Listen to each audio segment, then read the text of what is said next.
Vamos a contestar 3 preguntas. Hoy es muy importante porque hemos visto toda la física en la que se basa la vida, la entropía, el teorema de Prigogine, las bases termodinámicas. Ahora hemos entrado en lo que es la química y la bioquímica. Hicimos un recorrido de todo lo que es la historia de la vida para tener una visión de conjunto, desde el origen de la vida hasta, digamos, ya nuestras sociedades, en las que se basan con reglas ya de inteligencia neural. Y ahora estamos entrando en la bioquímica inicial. Entonces, lo primero que vamos es contestar 3 preguntas. ¿Qué condiciones tenía la Tierra primitiva y la química prebiótica? ¿Cómo se pudo iniciar la biogénesis, es decir, la formación, no de Luca, sino de los primeros progenotes que después, a base de evolucionar, llegaron a Luca? Eso es un camino enorme del que se sabe muy poquito, y lo poco que se sabe es por arqueología molecular, como digo, por arqueología del ribosoma, además, básicamente. Y después los orgánulos clave que se desarrollaron desde el primer progenote hasta llegar a Luca, que es el ribosoma, el ADN que transporta la información, y la membrana, que son los 3 ingredientes básicos de Luca, que le exigen tener unos 500 genes para poder replicarse. Aquí he puesto una fumarola negra, porque todo el mundo apuesta a que son las fumarolas negras donde se originó la vida. Hay 2 alternativas, o las fumarolas negras, no las blancas, que tienen vapor agua, sino las negras, que tienen compuestos de azufre, son muy ricas en minerales, magnesio, hierro, azufre,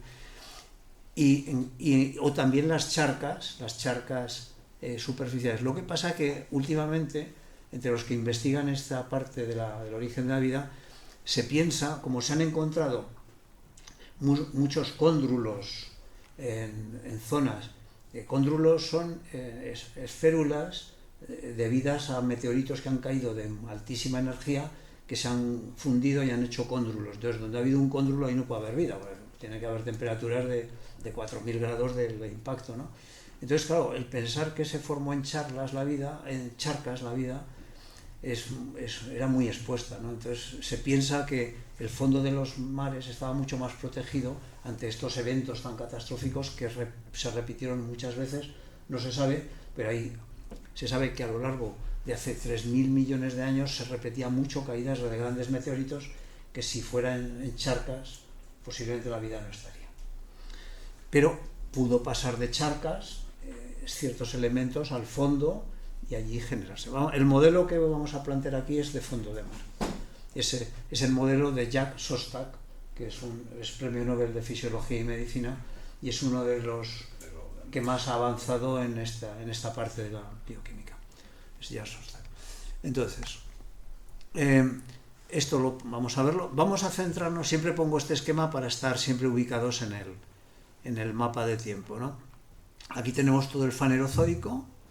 La vida pluricelular empezó hace unos 700 millones de años con los ediacaranos, que aquí hubo una gran glaciación, la época del criógeno, desde el 750 hasta el 600 algo, y aquí ya apareció toda la fauna cámbrica, la explosión cámbrica. Pero todo esto fue evolución microbiológica, que eran los que no se veía. Era lo que llamamos el efecto Volkswagen, ¿no? Que el coche iba cambiando por dentro, pero el cascarón era igual, ¿no? No se parecía a nada desde el principio al final, pero había cambiado totalmente la maquinaria de interior. Y aquí nos vamos a centrar en este trocito, que es desde que aparece agua líquida en la Tierra. Agua líquida quiere decir que ya puede empezar a hacerse la biogénesis, hasta que Luca se ha acabado. Y entre medio hubo un bombardeo intenso tardío, el Last Heavy Bombardment, que hay muchos datos por cráteres de la Luna que ocurrió hace unos entre 3.900 y 4.000 millones de años. Y vamos a repasar este trocito solamente. Este trocito implica ver la evolución que ha habido desde todos los progenotes hasta Luca. Luca está en este rango de duda, entre los 4.100 hasta el 3.900, más o menos 50. Aquí es donde pudo aparecer Luca, y claro, estamos viendo que aquí tuvimos 200 millones de años, que aunque parece muy poquito en este gráfico tan extenso, pero claro, 200 millones de años, pensar que es desde los dinosaurios hasta nosotros, o sea, que es muchísimo tiempo. O sea, y ahí es donde se configuraron LUCA a base de evolucionar los progenotes. Entonces aquí he puesto las distintas evoluciones que pudo haber, una química prebiótica, terrestre o espacial, puede ser espacial o terrestre porque se parecen mucho, vamos a verlo ahora. O sea, cuando tú haces síntesis terrestres, ves que te sale lo mismo casi que lo que hay en los meteoritos, lo vamos a ver ahora. Aquí, esta química prebiótica espacial o terrestre fue juntándose, vamos a ver también cómo se juntó en las principales moléculas. Aquí se creó un mundo de ARN y aquí evolucionó ya hasta LUCA. Entonces LUCA pudo aparecer en todo esto. LUCA ya era completito, ya tenía su DNA completo, polipéptidos de todo tipo, suficientes, el ribosoma más o menos completo, parecido al de ahora, al de las bacterias de ahora, y los primeros procesos bioenergéticos, todavía, muy primitivos, pero eran ya procesos bioenergéticos independientes, cosa que anteriormente no había. Pues vamos a desplegar este trocito de los 200 millones de años, estos son los 250 millones de años. ¿Cómo era la Tierra? Bueno, pues estamos hablando del eón ádico, desde que se formó la Tierra, 4.570 millones de años, hasta 4.000 millones de años. En astronomía, ¿qué tenemos? Pues tenemos el gran impacto de Theia, hacia el 4.530, o sea, es como si la Tierra naciera el 1 de enero, pues más o menos hacia el 6 o 7 de enero le pegó el porrazo Theia y salió la Luna dando vueltas alrededor de la Tierra. Y se formó de todos los escombros de la colisión la Luna a unos 25.000 kilómetros de la Tierra, ahora está a 380.000, o sea, muy cerquita estaba. Con todos los bloques formados se fueron uniendo gravitatoriamente y rotando alrededor de la Tierra cada 3 o 4 días. Se calcula por extrapolando los corales, las marcas que dan los corales de hace 400 millones de años. Se extendió, o sea, hace 400 millones de años, los corales que hay en el mar marcan marcas día-noche, como los árboles, ¿no? Tienen y parece que son los días de unos 20 horas. Entonces, cuando eso lo estiras hacia atrás y ves los efectos de pérdida que ha podido haber de rozamiento por la Tierra y tal, pues calculas que en este momento podía haber unos días de 4 días, o sea, perdón, periodo lunar de 4 días alrededor de la Tierra. Y la rotación de la Tierra también muy alta, parecida. De 6 días estamos hablando, exactamente. Aquí la rotación terrestre son de 6 días. Los corales, bueno, lo que estaba comentando aquí, de 400 millones de años, de 21 horas, y proyectándolo llegamos a 6 horas por día. O sea, había unos 1.400 días por año. Y esto sería un primer motor energético que había en la Tierra, ¿no? De oscilación de frío a calor, ¿no? O de niveles de océano también, porque eran niveles muy rápidos y muy profundos, ¿no? El Sol estaba en fase T Tauri, es decir, que tenía una intensidad un 25% menos, pero tenía brotes de radiación ultravioleta muy grandes, con lo cual es previsible que hubiera esterilizado cualquier molécula bioquímica. O sea, cualquier molécula que intentara hacer algo, la radiación solar la iba a partir por la propia energía ultravioleta. Porque es ultravioleta A, no es el C con el que se pone la gente moreno, sino es el ultravioleta A, que son 200 nanómetros. Y tenía una pulsación, el Sol tenía pulsación entre 30 y 150 días, periodos de pulsación. Geológicamente se han encontrado los circones dendríticos, que es un circón, que es el primer mineral que pudo formarse en la Tierra, pero ya el circón exige que haya agua líquida, aunque sea a mucha temperatura, pero exige que haya agua líquida. Se han encontrado aquí en el cratón de Australia Oriental, en Gingard, estos primeros circones dendríticos. Y se formó de una fuente magmática y se ha calculado por el oxígeno 18, este no se desintegra. El contenido de este isótopo oxígeno 18 evidencia que se formó a una temperatura en presencia de agua líquida, según el informe de Nature en el 2001.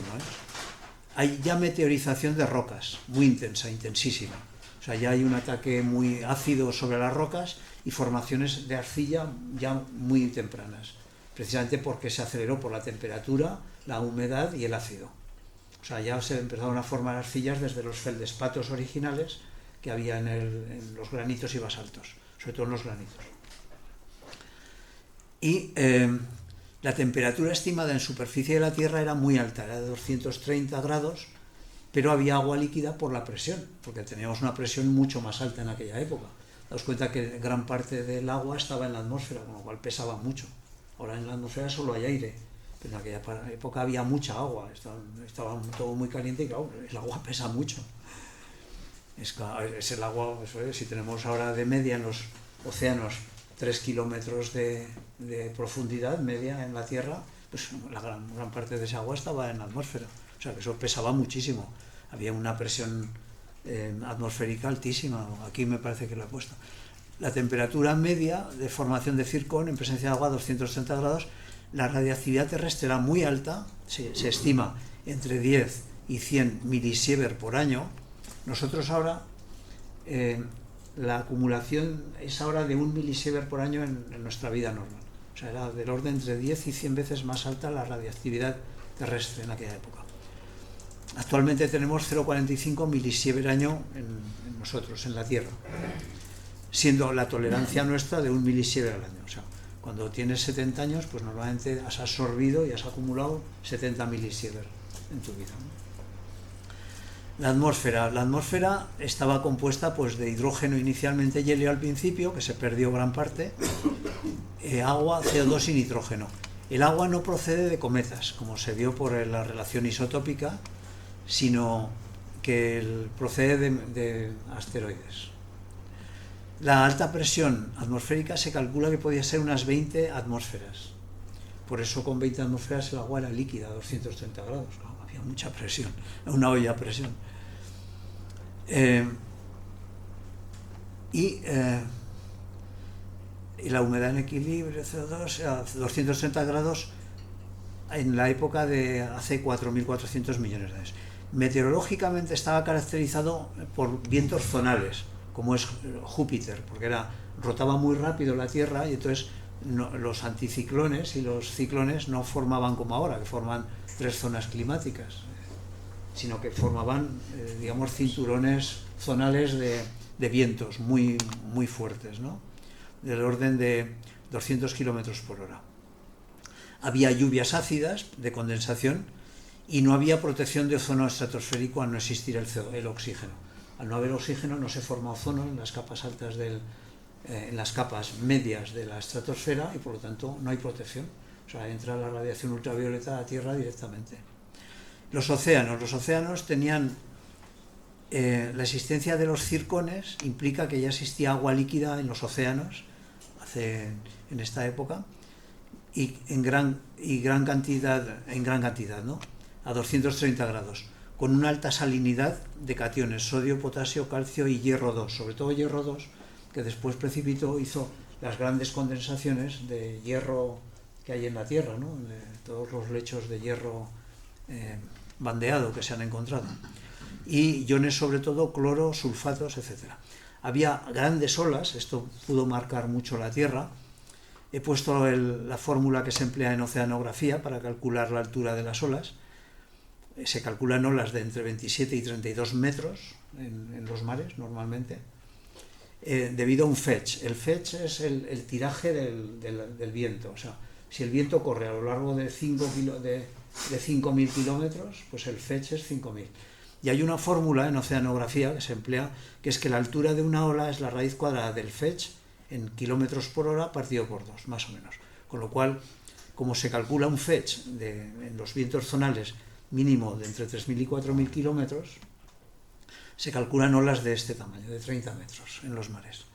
Las mareas de oscilación eran muy altas por la luna, de 100 metros, y había corrientes de marea, porque claro, la marea genera a su vez una corriente, no solamente sube y baja, sino que genera una corriente de marea para transportar la ola, ¿no?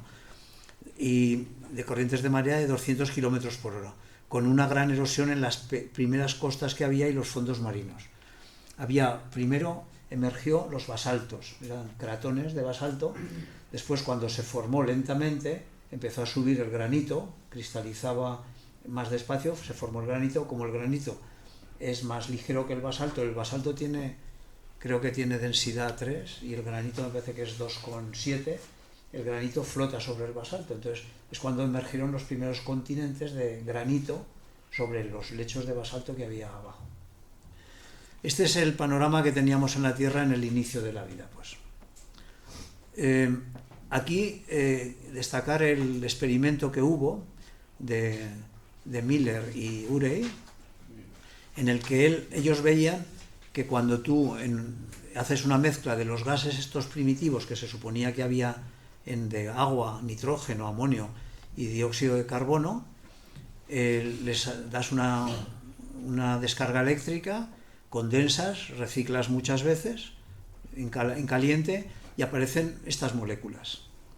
Son moléculas, muchas de ellas, pues que son la base de la vida, con lo cual esto ya dio pie a pensar que la vida se podía haber formado en la Tierra. Esto se pudo formar en la Tierra o pudo venir de fuera. De hecho, aquí he puesto un ejemplo.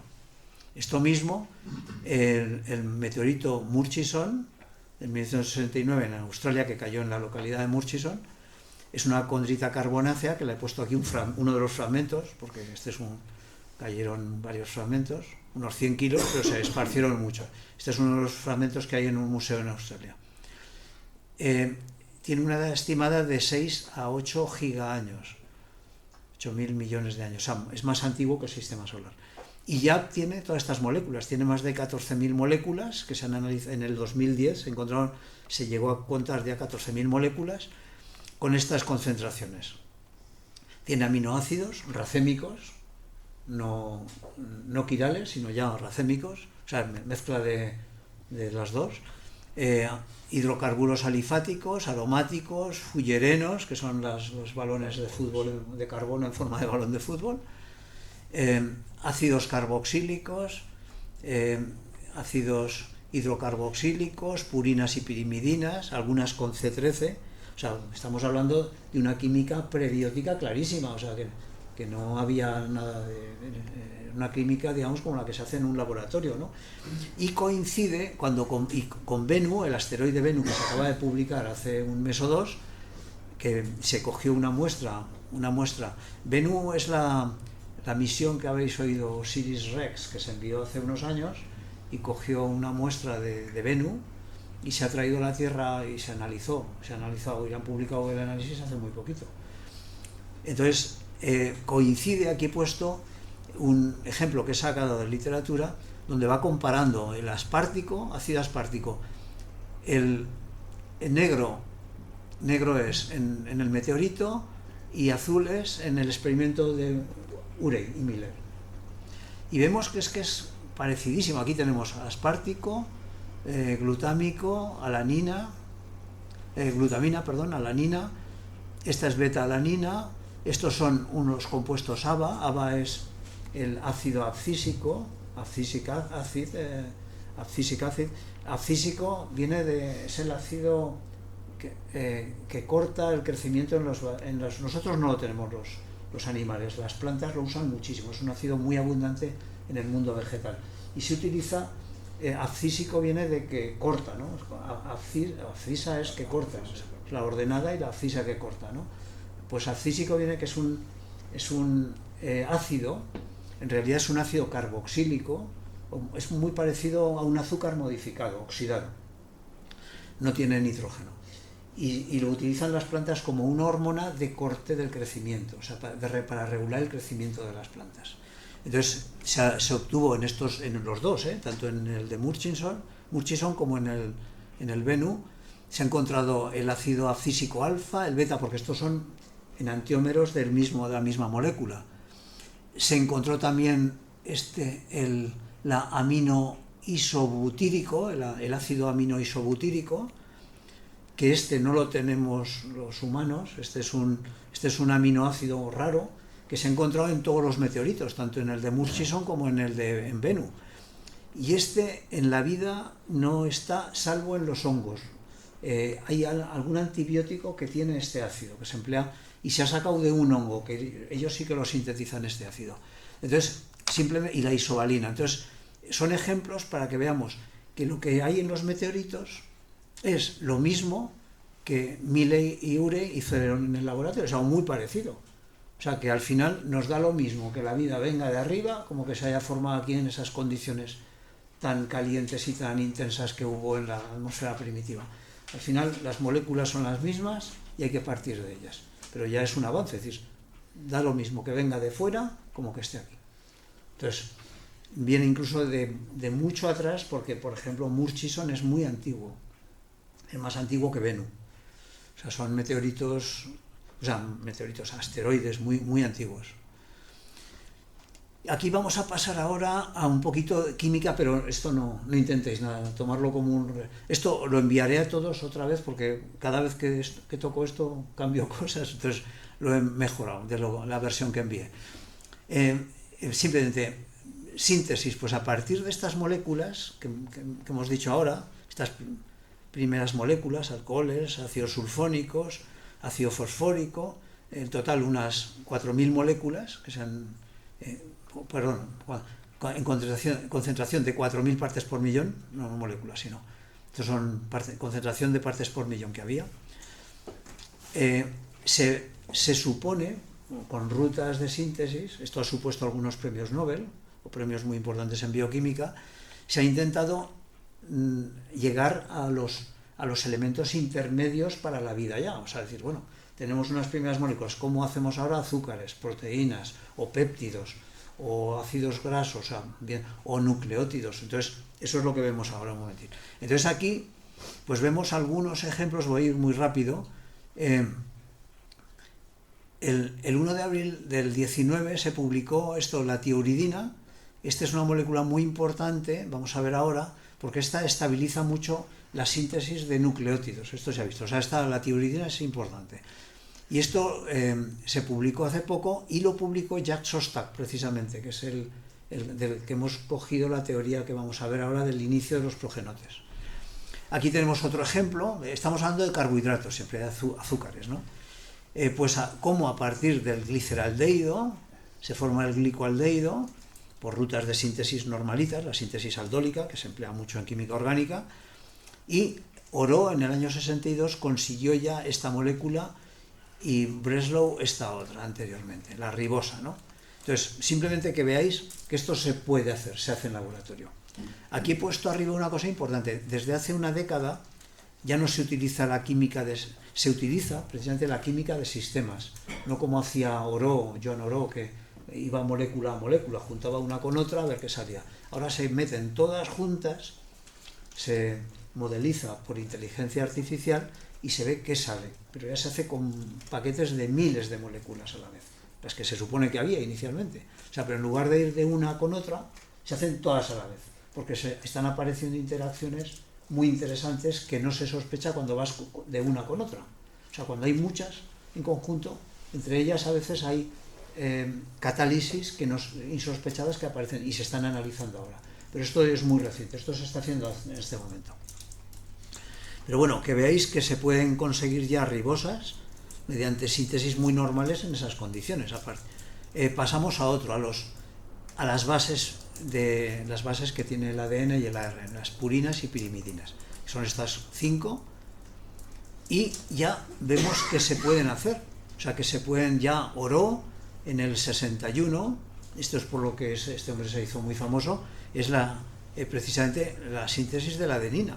De hecho, esta es la adenina y creo que en la tumba de Oro está esta fórmula puesta, o sea, como si fuera su legado, ¿no? Está la fórmula de la adenina en la tumba que tiene.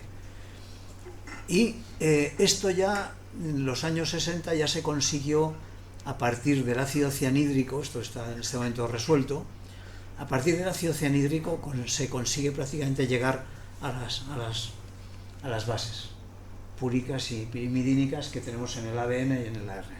O sea, esto se consigue. Más difícil es los péptidos después. Vamos a ver. Los péptidos es muchísimo más difícil. Es una anécdota. Yo tengo un amigo que ha sido catedrático de química orgánica en la Universidad de Zaragoza, que fue compañero mío de curso y con el que me llevaba muy bien, ya muerto hace una semana. Pues él era una de las autoridades mayores que había en Europa en proteínas.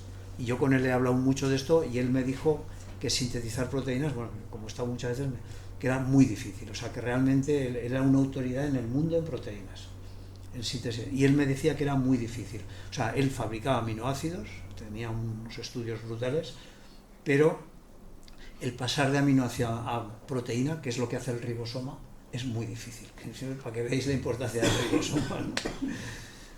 O sea, que es una máquina importantísima.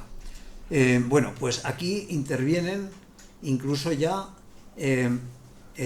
catalizadores como arcilla. O sea, para hacer esta síntesis, yo lo comenté con él, y dice, hombre, si metes arcillas o metes catalizadores de tipo inorgánico y ya, por ejemplo, con níquel depositado y tal, sí, pues se consigue ya mejorar. Entonces hay que pensar que las arcillas pudieron tener un papel. Claro, las arcillas no están en el fondo del mar, están en charcas superficiales. O sea, que puede ser que la vida sí que tuviera algún componente que se formó en charcas superficiales, pero que después se supone que pudo descender hacia el fondo del mar, y en el fondo del mar veremos ahora las fumarolas como pudieron dar lugar a la vida. Pero esto simplemente eso, que los péptidos se forman con muy bajo rendimiento y a través de 11 ciclos, o sea, que requiere mucho trabajo. La composición de péptidos depende mucho del ratio que ponemos de glicina a arcilla y del tipo de arcilla. Se utiliza sobre todo la momorillonita. La momorillonita es un material que se emplea mucho, los que estéis a lo mejor acostumbrados un poco a la construcción, para el relleno de las puertas ignífugas, estas puertas que se ponen en las casas para aislar la escalera del piso, unas puertas que tienen material, eso es momorillonita. Hay minas aquí en España muy importantes, de las más importantes de Europa. Y parece que la momorillonita, que es una mineral de silicatos, que es muy, muy útil en esta síntesis para dar lugar a catalizar a formación de los aminoácidos, o sea, de péptidos, ¿no? Ya con esto acabamos la parte química. Aquí tenemos también la formación de los nucleótidos y polinucleótidos. O sea, ya tenemos la ribosa, el azúcar, tenemos la base, pero ahora, claro, nos falta la parte crítica, que es el fosfato, que es lo que siempre nos falta. Como decimos, el fósforo es el factor limitante de la vida, posiblemente en el universo entero. Eso se está valorando ahora como muy importante. Entonces, el fósforo viene de la fluorapatita, que se disuelve si son condiciones muy ácidas, pero si no, no. Y de la cloropatita también, está presente en los meteoritos. Ahí es la fuente de fósforo. Entonces, ¿qué quiero destacar aquí? Lo que he puesto en rojo. El enlace para formar los nucleótidos no se hace en la posición 5', que es la natural para que haga la cadena, sino que se ramifica por cualquier lado. Entonces, después, las arcillas hacen un papel muy importante, la momorillonita en este caso, y también la presencia de magnesio. El magnesio es muy importante, se ha visto, para que progrese la catálisis de proteínas. Desde 2012 se sabe que la 2-tiouridina, que es la que hemos nombrado antes, aumenta mucho la fidelidad de la replicación. O sea, es importante esta molécula que ha salido antes, según los últimos trabajos que ha habido en la NASA y Harvard. Bueno, pasamos ya un poquito a este tema. ¿Por qué? Bueno, una pregunta que hacemos: ¿por qué los azúcares son destrógiros y los aminoácidos son levógiros, prácticamente todos? Azúcares todos menos la fructosa. La fructosa se llama levulosa porque es levógira, pero todos los demás azúcares que hay en la vida son destrógiros. Y las proteínas son todas levógiras. ¿Significado de eso? Bueno, pues que la luz que viene es totalmente incoherente, vienen todas las planos de vibración. Al pasar por un polarizador y lo haces pasar por una sustancia, esta sustancia le gira el plano de luz que se mide con el polarímetro. Entonces, ¿qué misterio tenemos detrás de esto? De que ocurra. Bueno, pues hay como 5 posibles alternativas, no se sabe cuáles, pero 5 que se barajan en los libros de bioquímica actualmente. La quiralidad por cristalización. O sea, los cristales, a veces los que son de una mano cristalizan antes que de otra. Entonces, si empieza a cristalizar uno, pues ya sigue lo demás y el otro se queda fuera. Entonces, como es un poco lo que a veces pongo de ejemplo, el problema de las bicicletas. Si tú tienes dos bicicletas exactamente iguales, al final coges una y si le tienes un poquito más de gusto por esa bicicleta, se le estropea una piececita, se la coges a la otra y se la pones. Entonces, al cabo del tiempo, a base de muchos ciclos, te encuentras que la bicicleta que te gusta está completa y la otra está hecho un desastre porque le has empezado a sacar piezas para ponérsela. Pues aquí pasa lo mismo. O sea, se empieza a cristalizar un poquito más de una, pero como eso favorece, pues cada vez al final la que cristaliza es solo de una, a base de repetir. Lo mismo la quiralidad por síntesis o degradaciones asimétricas. Hay veces que esto ocurre sobre todo con catalizadores inorgánicos asimétricos, cuando tú utilizas cristalización sobre un lecho, por ejemplo, de cuarzo. He puesto el ejemplo del cuarzo, puesto una reacción típica, se forma una forma enantiómera diferente de otra. O sea, no hay simetría en la cristalización. Entonces, esta puede ser otro ejemplo, ¿no? Otra posibilidad de por qué cristalizaron más de una mano que de otra. Y claro, una vez que se forma de una mano, ya como la vida huye del caos, si metes varias manos, al final van excluyendo a la que molesta y te quedas con una, porque de hecho veremos que el ribosoma es muy selectivo. El ribosoma funciona muy mal si le metes aminoácidos de mano contraria, no funciona de hecho. O sea, bueno, aminoácidos, si quieres cebarlo con mano contraria, no puedes. O sea, otra es por quiralidad de la luz. Esta es una de las más famosillas que hay. Esto es lo que casi siempre se nombra en los libros. Es que la luz viene vibrando, ¿no? Esto es la superficie del mar, ¿no? Esta es la penetración hasta unos 50 metros de la luz. La luz cuando viene va vibrando en todas las posiciones, pero cuando rebota de forma inclinada, aquí sale vibrando solamente en el plano que vemos el punto, ¿no? Y hacia abajo prácticamente tiene una preferencia de vibración en el plano que se deja este.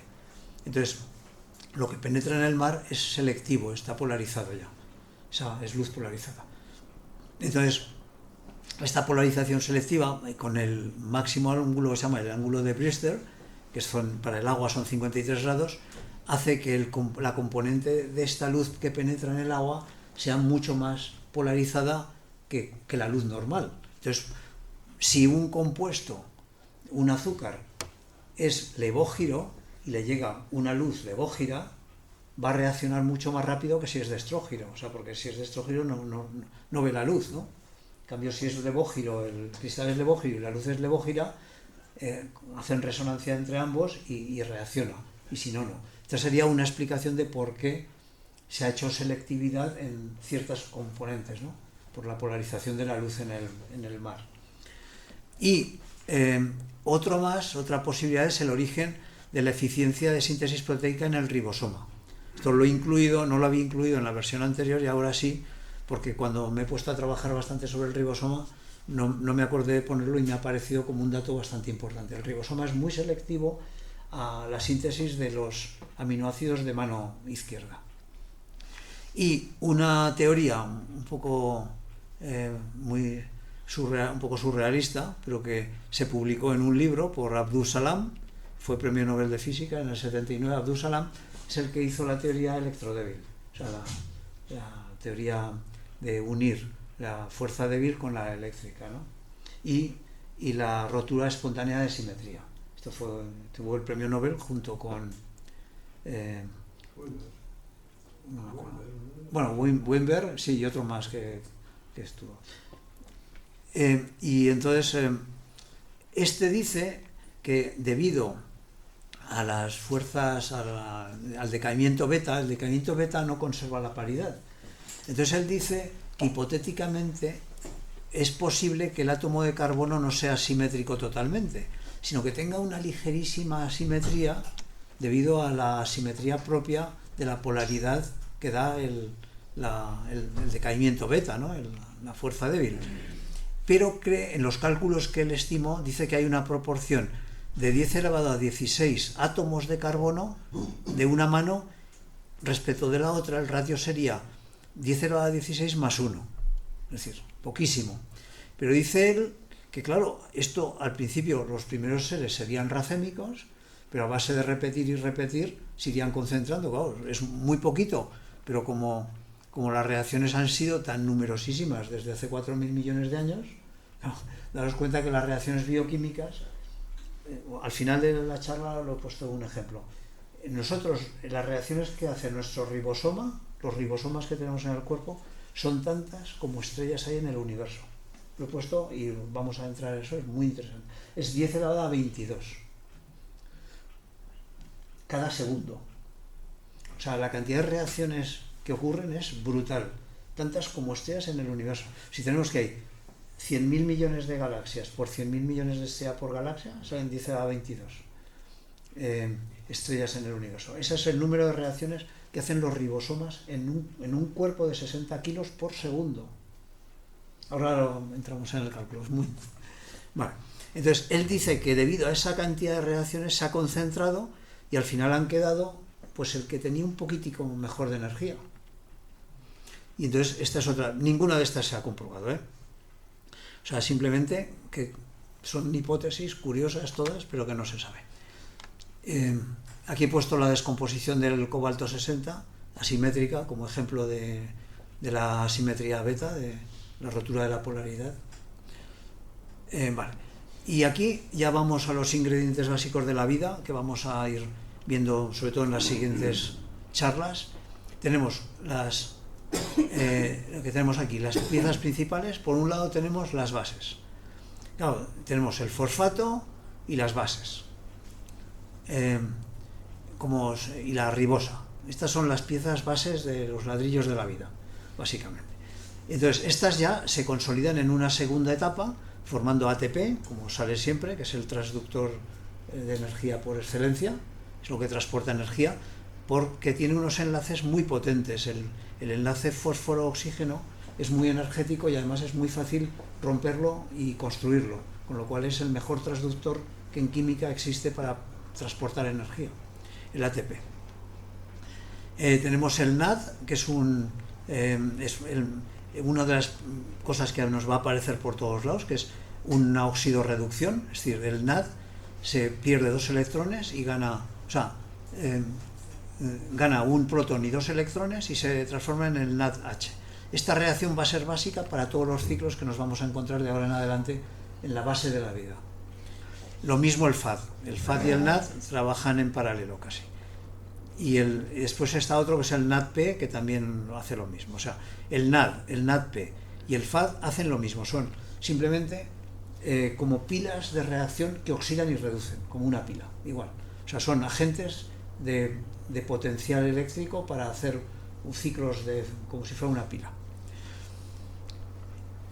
Y aquí, con esto se construye, pues claro, y esta es otra pieza, ¿no? El ADN, aquí he puesto la forma de cómo es. Esto la gente siempre pregunta, ¿y por qué siempre se pone 1', 3', 5', ¿no? Pues porque el que no tiene prima es este. Este se le considera que no tiene primas, pero a la ribosa se le ponen primas para distinguir las posiciones de la base. Pero no hay más. Bueno, y así es como se construye el ARN monocatenario. Hay también virus de ARN bicatenario, no nos olvidemos, ¿eh? Lo mismo que también hay virus monocatenarios de ADN. Pero bueno, siempre veréis el ARN como monocatenario y el ADN siempre como una escalerita, los dos juntitos, bicatenario. Pero después virus hay de todo tipo. Bueno, y ya entramos en la biogénesis. A ver cómo vamos ahora. Vale. Sí, lo que nos falte lo dejamos para la siguiente charla. La biogénesis es la formación de moléculas. Se creía hasta 1828 que era una fuerza vital, pero desde Wöhler, en que sintetizó la urea en el 28, se vio pues que la química orgánica estaba accesible a la química normal, ¿no? Que se unía con la química. Y los seres vivos más simples son demasiado complejos. O sea, hasta lo más simple es complejísimo. Membranas, proteínas, ADN. Pero sus ingredientes básicos son moléculas muy sencillas, que son las que hemos visto ahora. Hay un eslabón perdido en los seres más simples, que para cumplir los requisitos de la vida, que es lo que estamos ahora viendo en esta etapa. Pero al no haber registros geológicos, tenemos que acudir a la arqueología molecular, como veremos con el ribosoma, viendo qué moléculas son persistentes en todos los elementos de la vida que se conocen, por antigua que sea, y entre ellas están curiosamente estas vitaminas, la B2, la B3, la B9 y la B12, simplemente. No la B12 como tal, pero sí trozos de la molécula de B12, de la cianocobalamina, ¿no? O sea, estas moléculas, curiosamente, son las que trabajan en el ciclo de Krebs, muchas de ellas. O sea, con lo cual nos dice que son elementos muy antiguos. El ciclo de Krebs es muy primitivo, que tiene los primeros eslabones de la vida ya ahí como elementos de transferencia, ¿no? Y ir a rutas químicas para que hagan posible las membranas, la gestión de energía y la replicación de estructuras. Simplemente hay como dos dilemas clásicos, ¿no? Del huevo y la gallina, ¿no? Bueno, el dilema del huevo y la gallina es una tontería porque por supuesto que había huevos antes que gallinas, porque los reptiles tenían huevos y son anteriores a las gallinas, ¿no? Pero aquí tenemos este dilema que era antes el metabolismo o la reproducción. Esto sí que es importante de pensarlo, porque el metabolismo necesita de la reproducción y la reproducción necesita del metabolismo. Entonces, ¿qué hay antes? ¿Sabes? Y lo mismo pasa con el ADN y las proteínas. No hay proteínas sin ADN, ni hay ADN sin proteínas. Entonces, ¿cuál es la solución? Dime un comentario, José, que si no se nos va la... Yo es que creo que el ARN o los ARNs tienen todas las funciones y lo hacen todo. Esa es la conclusión. Otra cosa es que con el tiempo se vio que el ADN era estable. Vamos a seguir porque si no, no llegamos a nada. Esa es la conclusión, que estos dilemas del huevo y la gallina se resuelven con el ARN, efectivamente. O sea, que son dos, metabolismo versus reproducción y ADN versus proteínas. O sea, el ARN lo resuelve. De aquí nació la hipótesis del ARN. Con las células hacen las dos, se autoensamblan y todos los organismos comparten las mismas rutas metabólicas y el mismo lenguaje. O sea, esto es importantísimo. Toda la vida tiene el mismo lenguaje. O sea, el código genético es común para todos los elementos de la vida.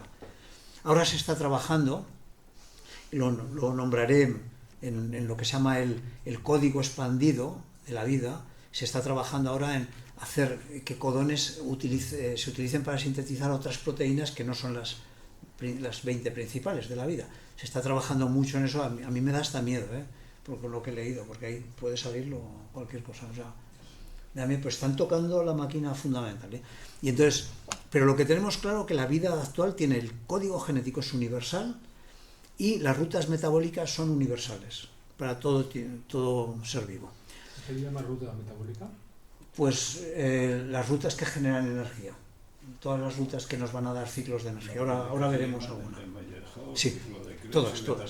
Sí, a ver, la hipótesis del ARN, ¿en qué se basa? Pues solo con lípidos sencillos, como el ácido palmítico, oleico, el miristoleico, y los nucleótidos, como es el fosfato ribosa y las bases, las 4 bases de ARN, se puede hacer lo siguiente. Tenemos que se forman unos liposomas. Esto está claro, que se forman liposomas cuando tú pones lípidos, ¿no? Forman liposomas de doble cara. Estos liposomas son atravesados con cierta facilidad por moléculas que se supone que pueden ser fragmentos de ARN o nucleótidos de ARN, que se van concentrando en el centro y esto por ciclos de apertura y cierre, por temperatura, como son día y noche en las charcas, o acercamiento y alejamiento por convección de una chimenea hidrotermal, de una fumarola negra en el fondo del mar, que es una de las posibilidades más plausibles hoy día. Hace un ciclo de convección de tal forma que cuando se acerca a esta burbuja inicial que se nos ha formado, este liposoma, se abre la cadena, como se abría en lo que vimos el otro día. Le metes calor, la cadena se abre, se rompen los enlaces de hidrógeno. Enfrías, entonces lo que hace es que se empieza a completar la cadena, se duplica o se vuelve a cerrar. Y entonces aquí se cierra, o sea, se abre, se cierra, se abre, se cierra. Son ciclos convectivos. Esto es un ciclo que lo impulsa la naturaleza, o bien la convección de las fuentes hidrotermales, fumarolas negras, o bien el sol, los ciclos sol, día y noche, ¿no? ¿Qué ocurre? Que cuando tú tienes una concentración alta dentro de una burbuja de materia, aumenta la tensión la presión osmótica. Entonces, si aumenta la presión osmótica, ¿qué pasa? Que esta burbuja se va a expandir, porque tiene más presión osmótica que el entorno. Entonces, ¿qué hace la burbuja? Se abre, se estira. Ha cogido moléculas, ha absorbido moléculas de nucleótidos y se expande porque su presión osmótica es mayor. Entonces, ¿qué ocurre? Tenemos burbujas pequeñas y grandes. Y aquí empieza la primera guerra en la historia de la vida, que es que el mayor se come al pequeño. O sea, después esto acabará que el rico se come al pobre y todo lo demás. Pues esta es la primera guerra que ocurre, se supone en la hipótesis. Tenemos burbujas grandes y burbujas pequeñas. En física de fluidos sabemos, por la ley de Laplace, que la presión interior, si tú tienes una burbuja, la presión interior menos la presión exterior es 4 veces la tensión superficial del liposoma partido por su radio. Entonces, si tenemos dos radios, aquí he puesto un ejemplo, tenemos una burbuja pequeñita, que es esta, de radio R, y otra más grande, R, 2 veces R, y se comunican o se acercan, da lo mismo que se comunican y se acerquen, o sea que hay comunicación entre ellas. La presión de esta, la presión interna menos la externa, va a ser esta, por la ley de Laplace. Es 4 veces, en una gota es 2, simplemente lo digo. Cuando veáis la ley de Laplace veréis que pone 2, en lugar de 4 sigma, pone 2 sigma, pero eso es porque hay una cara. Pero es que el liposoma tiene 2 caras, la cara interna y la cara externa, con lo cual son 2, es por 2. Entonces, si acercas 2 burbujas, la pequeña tiene más presión que la grande, y claro, ¿qué pasa? Si aquí hay un tubo y esta tiene más presión que esta, hace y se pasa todo aquí. Y se la ha comido. La grande se apodera. Y aquí es el ejemplo, ¿no?, que he puesto matemáticamente para que se vea que la presión va a pasar siempre de la pequeña a la grande. Entonces, ¿qué ocurre? Que la grande se va aumentando de volumen. Al aumentar de volumen se va deformando por las turbulencias del medio y se forman estructuras tubulares. Esto es lo que Jacques Sostar lo muestra en el laboratorio. Se hacen estructuras tubulares, o sea, las estructuras se alargan, al alargarse se fraccionan y al fraccionarse da lugar que una serie de hijas, de nucleótidos hijos, pasan a más nucleótidos, o sea, padres o madres a hijos, ¿no? Porque hay un excedente de nucleótidos dentro, al romperse en burbujitas, cada una tiene su pequeño trocito de estructura interior de nucleótidos. O sea, ya se ha producido la primera evolución primitiva, la primera lucha, ganando la grande, y la primera evolución ganando.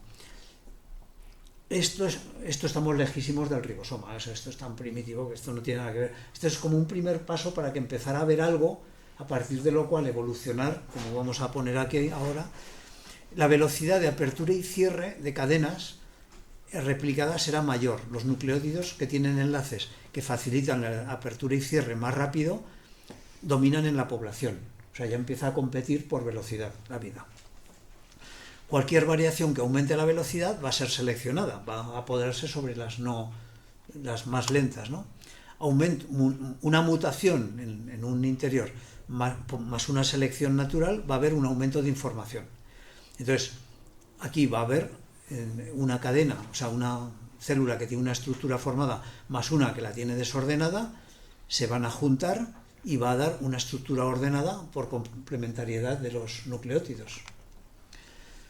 Las cadenas eran más largas, aumentaban la presión osmótica por aumento de iones asociados y aumentaban el volumen, capturando más ácidos grasos para formar más vesículas más pequeñas, de las más pequeñas por la ley de Laplace que hemos puesto. Se alimentaban de nucleótidos más comunes del medio y crecían cada vez más. O sea, se iban alimentando, se supone que había muchos nucleótidos formados en la sopa intermedia y se iban formando. Y lo último, formaban cadenas. Si estas cadenas se juntaban entre ellas, quedaba bloqueado el sistema, ya no progresaba. Entonces esta moría. Y la que progresaba era la que tenía la cadena abierta para poder dividirse y poder ir reproduciéndose más. Y tenían actividad enzimática, como se ha visto, el ARN cuando forma estructuras, lo vimos la vez pasada, que forma estructuras que son enzimáticas y hacen procesos rápidos a las moléculas colaboradoras también, y con otras moléculas colaboradoras como era el ATP, los lípidos y los péptidos ya actuaban como enzimas más rápidos. Entonces es como la primera fase en la que se pudieron formar los progenotes. Este es un poco el modelo de Jack Szostak. Está muy apoyado en general, Pero ahora estamos empezando, ahora viene la lucha de todo, ¿no? Contra todo. Entonces tenemos el ARN, hay una mutación más una selección, más información, como hemos dicho. Las vesículas iniciales fueron creciendo, favoreciendo a las grandes, y todo es química, simplemente requiere ciclos de día y noche, o bien, mejor todavía, oscilaciones en chimeneas negras, ¿no? Las reacciones eran muy lentas. Lógicamente la vida ahora es muy rápida porque tenemos todo lleno de enzimas, catalizadores, ¿no? Pero la vida posiblemente al principio era mucho más lenta, al no haber ni enzimas ni operones. Los operones son los que regulan, los operones en bioquímica son los que regulan actividades. Por ejemplo, hay un operón con el ácido láctico, que fue el primero que se descubrió. Es que cuando tú tienes descenso de un material, los operones son fracciones del genoma que actúan regulando la producción de una hormona o la producción de un compuesto para que una actividad se autorregule. O sea, no había operones, que son, o sea, no solo enzimas que aceleran, sino operones que catalizan equilibrios entre reacciones, que regulan, ¿no? Pero competían con otras vesículas que tampoco los tenían. Es decir, es como que hay que jugar al ajedrez, pero si yo no sé nada y el que tengo enfrente no sabe nada, pues no se sabe quién va a ganar, porque nadie sabe nada. Entonces, era una lucha entre tontos. Entonces al principio era una vida tan pobre que el que fuera un poquito más espabilado pues ganaba. Entonces, ¿qué grandes retos aparecen en esa época hasta llegar a Luca? Pues aparecen tres, básicamente. El desarrollo del ribosoma primitivo, que es el gran reto que vamos a centrarnos mucho para competir en velocidad en formación de enzimas proteicos. Bueno, las proteínas no había. La proteína es el gran elemento de la vida, pero posiblemente no el primitivo, sino el que ha venido después. O sea, de hecho, cuando se estudiaba el ARN, o sea, las bases de la vida, se estudiaba, se cogían sustratos de células, empezaron a trabajar con el pus, con leucocitos, ¿no? Y el pus. Entonces sacaban extractos y veían que había proteínas y ADN. Pero todo el mundo apostaba de que eran las proteínas la base de la vida. O sea, ¿por qué? Porque el ADN no hace nada. O sea, el ADN es una molécula tonta. O sea, está ahí quieta, no hace nada. O sea, si no la lees, no te dice nada, ¿no? Entonces, en cambio, las proteínas no, son súper activas, tienen todo tipo de variedad de reacciones. Entonces, todos apostaban a que eran las proteínas. Pero en aquella época no había proteínas. Es decir, había que hacerlas todas. Entonces, se tuvo que desarrollar esta máquina de traducción para que hubiera proteínas. Al principio, traducción de ARN a proteínas, a los primeros péptidos, que posiblemente esa es la base del ribosoma original, de la base, lo que se llama el Peptidyl Transferase Center, Peptidyl Transferase Center, que es el centro donde se juntan, donde se produce la maquinaria de traducción. Entonces, había que sustituir al ARN o bien a la mezcla de ADN con ARN por todo ADN, porque el ARN es muy reactivo. Tú no puedes guardar información en el ARN porque se pierde, porque reacciona. En cambio, el ADN es totalmente inerte, o sea, se guarda todo lo que le das, y más si lo empaquetas como está empaquetado en nuestras células, con las histonas allí encerrado que no se mueve, ¿no? O sea, la información por eso es eterna casi. Y la tercera cosa que había que hacer era sustituir los ciclos térmicos, o bien ciclos circadianos, o bien los ciclos hidrotermales. Circadianos es de día en día, ¿no? Y los hidrotermales, pues el ciclo de convección que hacía una chimenea. Había que sustituirlos por ciclos internos de la propia estructura. Entonces, claro, al principio dices que hay un ciclo termodinámico, pero es exterior, te está empujando el exterior a hacerlo. Tú interiormente no tienes ningún ciclo. Pero parece ser que estos ciclos se tuvieron que sustituir por ciclos internos tipo redox, de oxidorreducción, que requieren ya nucleótidos tipo ATP y después también los reyes de la oxidorreducción, que es el NAD y el FAD, como hemos dicho antes, y el NADP, que son los que regulan la oxidorreducción en todas las células, de toda la vida, para que haya una autonomía energética. Y así se creó como un primer reloj químico interior. O sea, este es el primer reloj químico que la vida tuvo. O sea, un ciclo interior, y se creó, posiblemente se cree, así nacen seres autónomos y el tiempo biológico. O sea, el concepto del tiempo de los seres vivos, ¿no? Posiblemente se cree, está muy en estudio y muy verde esto, por lo que he leído, que el primer ciclo fue el de la ferredoxina. Esto lo veremos con mucho detalle más adelante. Ya la nombramos en la historia de la vida este tema, pero lo veremos con mucho más detalle. Donde había compuestos reducidos y oxidados. Y la ferredoxina era lo que iba bombeando, tomando electrones de un lado y sacándolos por otro lado. Este posiblemente fue uno de los primeros ciclos de la vida. Después hay otro ciclo que se produce, es el del glicoxilato, que entra con el acetato y sale la hexosa más CO2. Este es un ciclo muy primitivo también, y es alternativo al ciclo de Krebs. Hay otro ciclo, que es el de la fotosíntesis aerobia. Este es un ciclo no interno del todo, porque está impulsado por la luz, lógicamente, pero fue un ciclo también en el que veis que me aparece el NADP y el NADPH también. O sea, el NAD y el FAD y el NADP van a salir constantemente. Son las moléculas que impulsan toda reacción bioquímica internamente. El NAD, el NADP y el NADH. O sea, y el FAD. Y tenemos el ciclo de Krebs, que este es el del ácido tricíclico, que es el de la respiración, y este también está impulsado y está conectado con el NAD y el FAD, como veis, todo se hace con lo mismo. Al fin, la bioquímica es que los ladrillos son los mismos constantemente. Bueno, pues entonces se pasó de unos ciclos externos a unos ciclos que ya eran internos de la propia célula, a base de años. Claro, estamos hablando de 200 millones de años. O sea, tuvieron mucho tiempo de evolucionar ahí. Todo esto haremos esta historia con mucho detalle cuando hagamos toda la historia de los ciclos metabólicos. Vale, pues voy a verla ahora. Vale, vamos un poquito a acelerar. Voy a dar primero las membranas y dejamos el ribosoma para el final, porque luego continuaremos.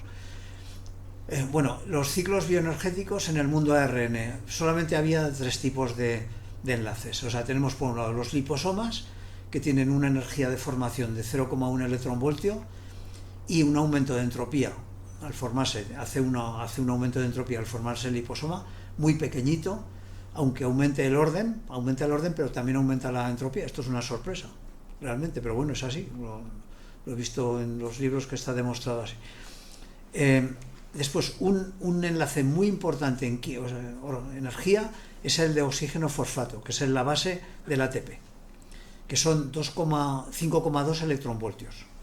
Esto es una burrada, o sea, es un enlace muy, muy energético. Y además es un enlace muy rápido, tanto de formación como de rotura. Estos enlaces son de alta energía, pues ceden y emiten mucha energía con mucha facilidad. Son las baterías de la vida. Son enlaces mucho más fuertes que el de carbono-carbono, que es de 3,4 electronvoltios, el del H con oxígeno, que es de 4, el del carbono con hidrógeno, que es de 4, y el de carbono con oxígeno, que es de 3,5. O sea, fijaros, un enlace potentísimo. Por eso la importancia del fósforo. O sea, un universo que no tenga fósforo, un planeta que no tenga fósforo, puede tener algún ciclo de vida, pero va a ser una vida muy en precario. O sea, que a lo mejor viene un desastre y se la lleva. Mientras que la vida en nuestro planeta es casi invencible, vamos. Es que tenemos el próximo martes, os recomiendo que vengáis, porque hablé con un señor que va a dar la conferencia, lo invité yo porque quiero, conectando con esta también, sobre ha publicado un libro que se llama La vida al borde de la desaparición, y es un geólogo experto en la gran extinción del Pérmico al Triásico, que fue la extinción más grande que ha habido en toda la historia de la Tierra. Entonces la va a explicar con mucho detalle el próximo martes. O sea, si podéis venir, yo lo voy a presentar, de hecho, yo, porque lo conozco a este señor. Y me parece muy interesante que nos cuente. Entonces es un experto a nivel mundial casi sobre esta extinción, del Pérmico al Triásico. Y bueno, entonces, ¿qué demuestra? Que la vida, aunque la machaques, la destruyes, acaba volviendo. O sea, es que es indestructible la vida. Bueno, entonces, y después tenemos otra energía que es la de los puentes de hidrógeno, que es la que une las bases, que esta es pequeñita, es de 0,1 electronvoltio. O sea, tenemos una energía, así en resumen, una energía pequeñita para formar los liposomas de 0,1 electronvoltio, una energía pequeñita de formación del mismo orden, de formación de enlaces y apertura de enlaces hidrógeno del ADN y del ARN, y una energía muy potente y muy estable para dar procesos energéticos, para todo lo que es los ciclos energéticos de la vida, que es la del fósforo-oxígeno. Y aquí paso voy a pasar aquí, bueno, ahora volvemos aquí a las membranas, vale. Dejo el liposoma y lo vamos al final, por centrarnos. Bueno, las membranas tenemos que la mayor parte de las membranas son fosfolípidos, lo que tenemos ahora. Son membranas muy robustas, que tienen un 40% de lípidos, un 50% de proteínas, están llenos de proteínas por todos lados, y un 10% de glúcidos. Pero que las membranas, como veis, están colonizadas por proteínas. Las proteínas es lo que hace todo.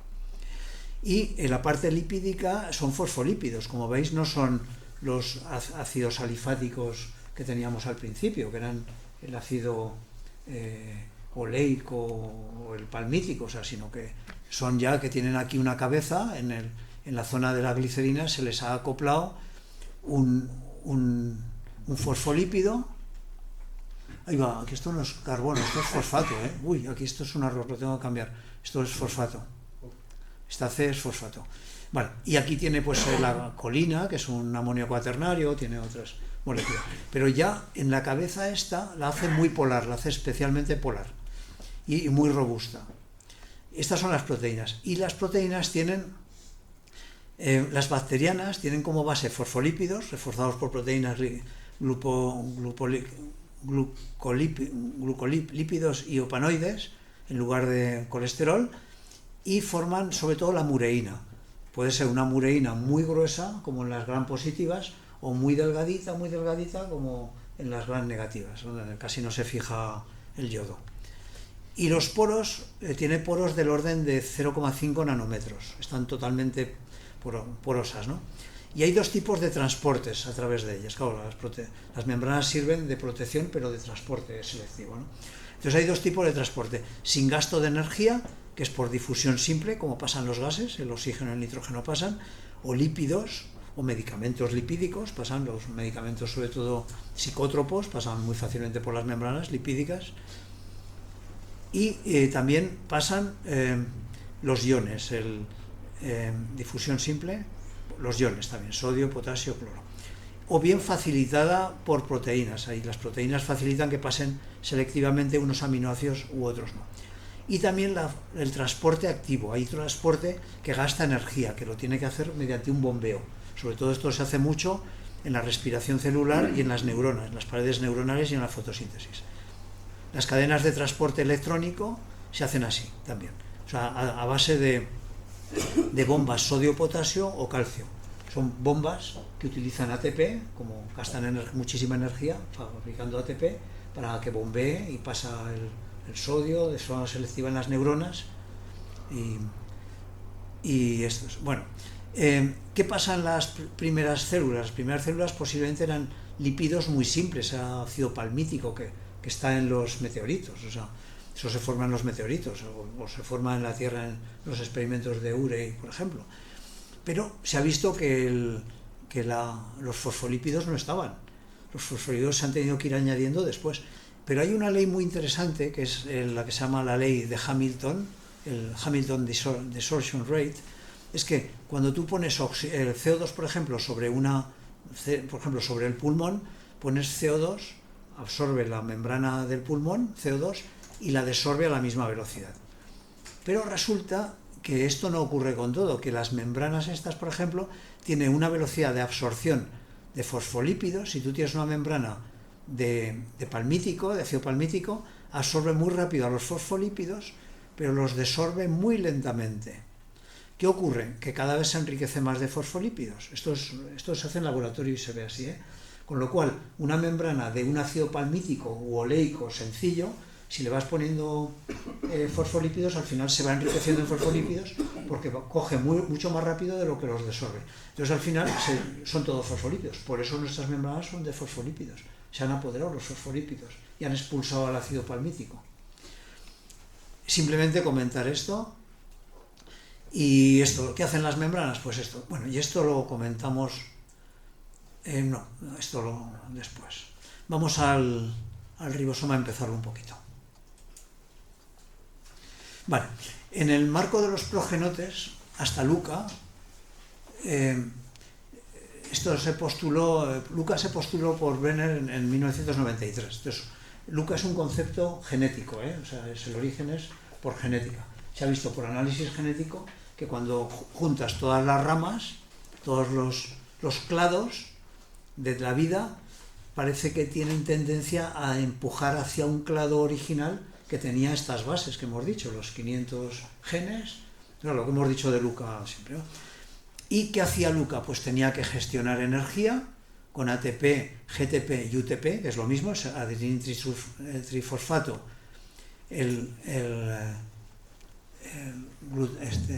guanidín trifosfato y ureín trifosfato, que están los que manejan la energía, básicamente. Sobre todo en nuestro caso es el adenín trifosfato. En la ribosa veréis que el que manda es el guanidín trifosfato, más que la adenosa, para la energía del ribosoma. Sí. Vale, y entonces aquí tenemos el dogma central de la biología molecular, que hemos comentado antes, el mal llamado dogma central, que es la replicación del ADN en ADN, que no cuenta en el tiempo de pre-Luca, pues no había ADN, esto se tuvo que producir muy poco antes de que apareciera Luca. La transcripción de ADN a ADN mensajero, que no es este caso, porque también los polímeros que son parte de ARN, y la traducción, que es lo más difícil de todo. La máquina de traducción es lo más complicado que hay, porque estos funcionan con enzimas, pero esto funciona con muchas más cosas. Esto requiere muchas enzimas y motores moleculares. Entonces, la traducción transforma ARN mensajero en péptidos y proteínas. Y es necesaria ya que la tenga Luca. O sea, Luca la tenía que tener, aunque sea un estado primitivo, pero muy parecida a las bacterias de hoy día, para ser autosuficiente y tener un código genético universal. O sea, el que haya un código genético depende de que haya traducción. De las 4 bases tomadas de 3 en 3, que se llaman codones, que puede dar lugar a 4 elevado a 3 en todas las variantes, son 64 variaciones con repetición que pueden codificar 20 aminoácidos. Por lo cual hay muchos aminoácidos que están codificadas por bases iguales o distintas. O sea, tenemos 3. Los que mandan siempre son las 2 primeras letras. La tercera letra casi da lo mismo. Pero normalmente las 2 primeras letras son las que mandan en qué aminoácido vas, el que codifican. Entonces el ribosoma bacteriano, voy a pasarlo rápido esto y vamos al final porque esto lo vamos a intensificar el próximo día. En una bacteria procariota, que tiene una micra, una bacteria procariota, tiene unos 10.000 ribosomas, de un tamaño de 29 nanómetros cada uno, unos 25 a 29 nanómetros. Nace en el citoplasma el ribosoma, promovido por un ARN ribosomal, y está regulado por 20 operones, que son procedentes de 52 genes. Imaginaros la maquinaria que hay detrás de aquí. Actualmente los operones son cadenas de ADN, primitivamente quizás fueron de ARN, esto nadie lo sabe aún, y el 60% de toda la energía de la célula, que gasta la célula, está en fabricar ribosomas. O sea, fijaros lo importante que es el ribosoma, que es una mierdilla de nada, pero que se come el 60% de la energía de una célula, es fabricar un ribosoma. Además el ribosoma se fabrica ad hoc. Cuando hay que fabricar proteínas, que está fabricando constantemente, salen las 2 piezas de ribosoma fabricados en el núcleo, en nuestro caso en los nucleolos, pero en el caso de una bacteria son en las paredes membranales. Salen los 2, se juntan y empieza a meterse ya el ARN mensajero y vienen los ARNs de transferencia que traen proteínas, los van colocando a una velocidad, forma del orden de 10, síntesis de 10 aminoácidos por segundo, cada ribosoma. Y cuando ha hecho la cadena del mensajero, se vuelve a separar y se vuelve a juntar más adelante en otro sitio, así constantemente. Vale, entonces, el ARN, el ribosoma, tiene un 67% de ARN ribosomal, o sea, fijaros la importancia del ribosoma, o sea, del ARN en nosotros, que es la base del ribosoma. Y cuando se hace la arqueología hacia atrás en el tiempo de la composición del ribosoma, se ve que el ARN es lo primitivo que hubo. Después se le han ido añadiendo proteínas en forma de capas de cebolla para catalizar y perfeccionar la producción del ribosoma, pero como una forma de mejorar la calidad y la velocidad. Pero la base es el ARN en el ribosoma. Hasta tal punto que he puesto aquí, esta es una de las piezas del ribosoma, esta es la otra, que se juntan, se acoplan para recibir al ARN mensajero y a los ARN de transferencia. Y si veis, he puesto en azul lo que es proteínas y en rosa lo que son aminoácidos. O sea, lo que es ARN. Entonces, casi todo es ARN, o sea, bueno, el 67%. O sea, 2/3 partes. El ARN ribosomal es una ribocima, es un ARN que actúa como enzima, que fabrica proteínas de acuerdo al patrón de ARN mensajero y que recibe del núcleo los ARNs de transferencia que van trayendo, esos en forma de avioncitos que transportan a los aminoácidos. Y, a ver si vamos 5 minutillos más y voy muy rápido, pero esto lo repasaremos. Entonces, aquí el ARN tiene este es el bacteriano. Tiene 70 Sedberg, que son unidades de centrifugación. O sea, Sedberg son las unidades de centrifugación. Y a su vez se divide en dos, una de 50 Sedberg y otra de 30. Esto equivale, una unidad, un Sedberg, equivale a 100.000 Gs de aceleración.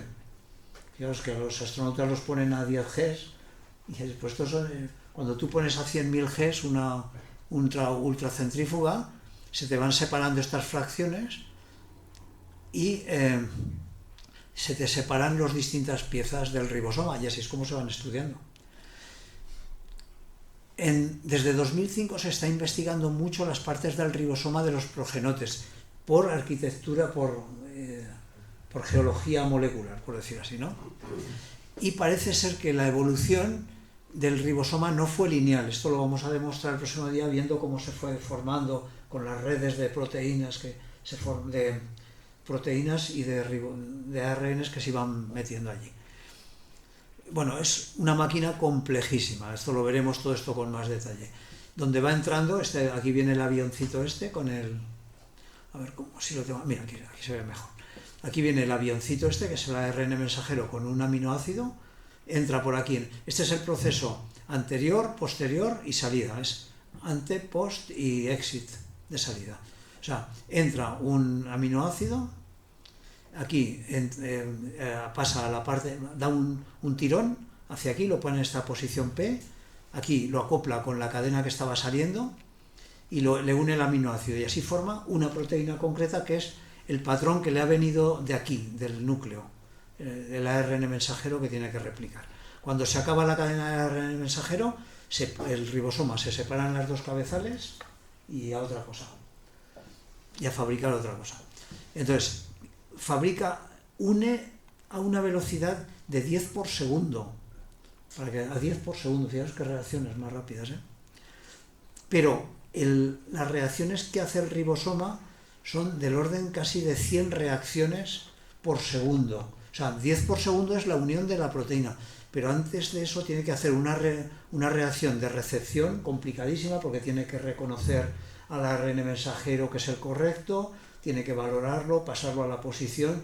O sea, son como 100 reacciones para que haya 100 uniones de aminoácido. 100 reacciones por segundo, lo que hace. Y esto lo va moviendo, o sea, esta cadena la va moviendo. Hay vídeos muy bonitos, a ver si para el próximo día traigo un vídeo que se va viendo cómo va pasando la cadena, como una máquina de escribir, que va escribiendo y va saliendo la proteína. La proteína se va plegando a medida que sale. Si se pliega después, se pliega mal, eso que lo sepáis. O sea, si se pliega a medida que sale, hace un buen plegamiento. Y después hay proteínas que ayudan al plegamiento, que son... Complejísima. Sí, es complejísimo. Sí. Entonces, hay proteínas especializadas en ayudar a que se acople bien y haga el plegamiento correcto. Y lo que sabemos hasta de bioquímica, que el plegamiento de la proteína, la estructura terciaria, la hace a medida que sale. Porque si en cambio coges la proteína, la estiras y la dejas solo, se va a plegar de una forma errónea y adiós ya. Bueno, que sepáis, por ejemplo, el mal de las vacas locas, ¿os acordáis? Era un problema de plegamiento proteico. Era una proteína que inducía plegamientos erróneos en otras proteínas. Entonces parecía que era una infección, pero no era infección de... No, se ve, anda, si aquí no hay ADN ni hay nada, hay proteínas. Y era una proteína que inducía plegamientos erróneos en otras proteínas y claro, destrozaba todo, el cerebro, ¿no? ¿Sabes? O sea, es un tema... Entonces, ¿cómo puede ser? Solamente cuento el motor molecular que hace que esto se mueva. Este es un modelo que lo hizo Feynman, Richard Feynman, como se meten en todo, Schrödinger, Feynman, bueno, pues el motor molecular, el modelo de Feynman, que parece ser que es el que es correcto. Estuvo un año estudiando biología. Sí, no, sí sabía un poco. Y pues el modelo de Feynman es el siguiente. Imaginaros un eje molecular, porque este es un motor molecular real, de hecho, un modelo, pero en realidad, pues esto, claro, el modelo esquemático es este. Aquí hay un eje que gira y aquí hay unas paletas. En el mundo molecular está habiendo choques constantemente, que son el movimiento browniano, ¿no? que están las moléculas chocando unas con otras. Pues sobre estas paletas que están al eje, van pegando moléculas y entonces le harían moverse en plan caótico así. Pero hay un trinquete, como en las bicicletas, que solamente puede girar en un sentido. Entonces, si va en un sentido, gira. Pero viene en el otro, se queda quieto. Viene en eso, ¡pum! Entonces hace que avance siempre en el sitio, porque es una unión de una paleta con un trinquete. Entonces, si tú le das un impulso caótico a una bicicleta, siempre avanza, porque hay un trinquete que hace que avance. Pues este es el motor molecular. O sea, son conjuntos moleculares que están golpeados por el exterior y solamente pueden girar en una dirección porque hay un trinquete que les obliga a que solo gire. Y esto es en lo que se basa el ribosoma. Y otros motores moleculares, por ejemplo, el movimiento muscular de la actinomiosina nos va a funcionar así también. O sea, es la base del movimiento de los animales, por decir así. Bueno, y paso a lo último, porque si no... A lo último, y ya lo dejamos, pues son las 9, aunque llevo las llaves, no hay problema. Pero bueno, he hecho un esquema aquí con datos reales de lo que hay. Peso de una persona, 60 kilos. Vamos a poner una persona de 60 kilos, ¿no? Masa celular, células que tiene, 45 kilos de células, eucariotas, ¿no? Bioma de bacterias, el bacterioma que tiene, más o menos 1 kilo de media, más o menos se estima. El resto de estos son fluidos, fluidos, no son ni células ni bacterias, sino son líquidos que hay, intercelulares, ¿no? El plasma intercelular. Las células eucariotas tienen este radio, con lo cual se puede calcular este peso de una célula eucariota, y una bacteria tiene un radio de 1 micra, y esta de unas 7 micras, ¿no? Una eucariota nuestra, ¿no? Y una bacteria 7 micras. Entonces, si hacemos el balance, tenemos 3 por 10 a 13 eucariotas y 2,5 por 10 a 14 bacterias. Como ribosomas eucariotas, ¿cuántos tenemos? Sabemos que cada célula eucariota tiene unos 10 millones de ribosomas actuando, trabajando constantemente. 10 millones. Y una célula bacteriana tiene unos 10.000 a 15.000. He puesto 10.000 en el modelo por hacerlo más sencillo. Es decir, ribosomas eucarióticos tenemos 3 por 10 elevado a 20, más los de bacterias de 2,5 por 10 elevado a 18, pues esto más esto da 10 elevado a 20, porque es otro orden de magnitud. Entonces, tenemos este número de ribosomas trabajando en nuestro cuerpo constantemente. Como cada ribosoma hace unas 100 reacciones por segundo, nos da lugar a 3 por 10 elevado a 22 reacciones por segundo que hay en nuestro cuerpo ribosomales. No cuento las reacciones ya del sistema nervioso, que son otras tantas, o las reacciones que hay metabólicas, o sea, solamente de síntesis de proteínas. O sea, reacciones ribosomales tantas como estrellas tiene el universo. Impresionante. Y aquí, a ver si podemos decir un poquito más de esto. Todo esto lo vamos a repasar, ¿eh? Lo que pasa es que lo quiero repasar en profundidad para que veáis la grandeza del ribosoma, que es pequeñísimo, pero es un motor molecular brutal. Pues digo que entonces ahí se nota la influencia de los péptidos, ¿no? En cuanto a catalizadores, porque ahí a hacer tantas reacciones tienen que ir a un pisto impresionante. Claro. Esas reacciones tienen que ser rapidísimas. Bueno, pues saben, no puede tardar nada en hacerse. Claro. Tiene que estar ayudada por algo. Sí, pero las reacciones, el orden temporal de muchas reacciones es de 10 a la menos 13 segundos. Aquí serán menos porque son complejas, pero... Sí, pero es una brutalidad. O sea, y después la importancia y la importancia del plegamiento, porque el plegamiento después es fundamental, porque el ribosoma hace su papel, pero después vienen las chaperonas, que son las proteínas que ayudan al plegamiento correcto, que si no lo hacen bien, pues la han liado. Pero esa complejidad del plegamiento, que es algo, ¿tiene alguna función en el funcionamiento de la proteína? El plegamiento es que las funciones de la proteína se exhiben por el plegamiento. Sí, bueno, pero es lo que hay. Y esa forma es la que hace que permite que las moléculas se le junten y se produzca el efecto catalítico. Es una maraña. Sí. Por eso a mí me da pánico lo que os voy a contar el próximo día sobre el genoma extendido, que se llama. Me da pánico, ¿eh? Si le ponéis en inglés de expanded o extended, no sé si viene como expanded en inglés o extended genome, miedo da los experimentos que están haciendo, porque están haciendo experimentos de casi volver a reinventar esto. A mí me da pánico, porque como la vida es un fruto de una evolución tan extremadamente fina y además resuelta por muerte constante, porque toda la evolución se hace con muerte, o sea, tú evolucionas si te mueres antes de reproducirte, así de claro. Al revés. O al revés, bueno, sí. Te reproduces antes de morir. Si te reproduces, si mueres antes de reproducirte, no evolucionas. Otra cosa que me ha llamado la atención a lo largo de lo que estás hablando, que en general cuando hablabas de reacciones, hablabas de tiempo, de temperatura, pero no solo de presión. Es decir, que esa es la presión. No. Recuerda que lo que domina en todo, en la base física de esto, es la energía de Gibbs, o energía libre de Gibbs. La energía libre de Gibbs tiene dos condiciones: no cambio de presión, no cambio de temperatura. Es decir, si fuera ya no sería.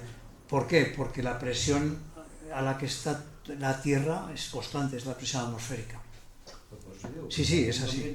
Como has hablado, que sería el fondo del mar, que sería bueno, pero es constante. En el fondo del mar, por supuesto, hay otra presión, pero se mantiene constante. Y aquí es constante. Sí. Como la temperatura, más o menos la temperatura. Para una reacción de estas que tienen velocidades, por ejemplo, son tiempos de periodo de 10 elevado a menos 5 segundos, porque ya cuando vamos a reacciones de menos 10 segundos ya es una química muy rápida, o sea, como una reacción, por ejemplo, de oxígeno hidrógeno si es de 10 segundos, pero estas reacciones son 10 a la menos 5, 10 a la menos 8 segundos. Date cuenta que en ese tiempo no cambia la temperatura ni la presión, con lo cual puedes aplicar perfectamente la energía libre de Gibbs para controlar la termodinámica. ¿Y qué es la ribocima?